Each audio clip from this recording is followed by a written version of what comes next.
মুসলমান, হে আমার এলাকাবাসী, আমাদের সামনে মুহররম মাসের 10 তারিখ আসতেছে।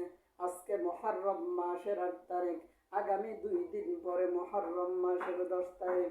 এই মুহররম মাসের 10 তারিখ আশুরার দিন। এই আশুরার দিনের অনেক ফজিলত। এই আশুরার দিনে আল্লাহ রাসূল সাল্লাল্লাহু আলাইহি ওয়াসাল্লাম এই আশুরার দিনে রোজা রাখতেন। এই আশুরার দিনের রোজার অনেক ফজিলত। এই আশুরার দিনে আল্লাহ রাসূল সাল্লাল্লাহু আলাইহি ওয়াসাল্লাম বলেছেন, যেই মুসলমান, যেই মুমিন এই আশুরার দিনে একদিন রোজা রাখবে, এই মুহররমের 10 তারিখ রোজা রাখবে, তার জীবনের 1 বছরের গুনাহ আল্লাহ তাআলা মাফ কইরা দেন। অন্য অন্য রিওয়ায়াতে আছে তার জীবনের 2 বছরের গুনাহ খাতা মাফ কইরা দেন। এই আশুরার দিনের রোজা, মুহররমের 10 তারিখের রোজা, আল্লাহ রাসূল সাল্লাল্লাহু আলাইহি ওয়াসাল্লাম বলেন, হে আমার সাহাবারা, হে আমার সাহাবারা, তোমরা আশুরার দিনের রোজা রাখবা। এর সাথে তোমরা হয়তো তার আগের দিন বা তার পরের দিন একটা রোজা বাড়াইয়া রাখবা। হয়তো 9 তারিখ, 10 তারিখ বা 10 তারিখ, 11 তারিখ, যে কোনো 2 দিন রোজা রাখবা। এই জন্য হেরে মুসলমান, হে দমরের মুসলমান, হে সাভারের মুসলমান,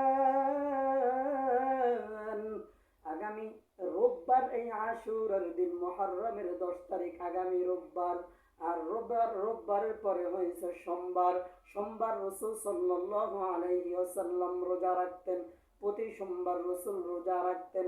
এই জন্য আগামী রোববার যেহেতু মুহররমের 10 তারিখ আশুরার দিন, এবং সেইটার সাথে যদি আপনারা 10 এবং 11 রবি এবং সোমবার রোজা রাখেন, তাহলে সেটা হবে উত্তম।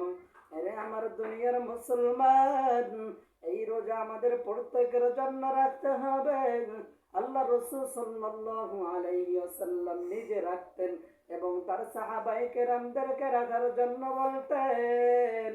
হে দুনিয়ার মুসলমান, আমিও তোমাদেরকে বলি, হে আমার যুবক ভাইরা, হে আমার মুরব্বী বাবারা, হে আমার বাবার বয়সী বাবা, হে আমার পর্দার আড়াল মা ও বোনেরা, আমি আপনাদের সবার কাছে উদারতা আহ্বান করে বলি, আজ জুমার দিন, এই জুমা থেকে আপনাদের সবাইকে বলি, সবাই মুহররমের 10 তারিখ রোজা রাখবেন, তার সাথে একদিন বাড়াইয়া রাখবেন। আল্লাহর রাসূলের ওই হাদিস সঠিক, ওই হাদিস সহিহ সালামতে এই পর্যন্ত আসিয়া পৌঁছেছে। এই রোজা যাই রাখবে, তার পিছনের 1 বছরের গুনাহ খাতা মাফ করিয়া দিবেন। আর অন্যান্য রিওয়ায়াতে আছে যে এই রোজা রাখবেন, তার পিছনের 2 বছরের গুনাহ মাফ করিয়া দিবেন। সবাই বলি সুবহানাল্লাহ। আরে আমার দুনিয়ার মুসলমান,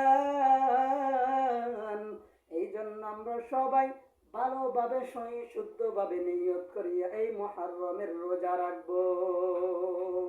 আল্লাহ পাক রব্বুল আলামিন আমাদেরকে এই মুহররমের 10 তারিখ রোজা রাখার মতো তৌফিক দান করুক। সবাই বলি আমিন।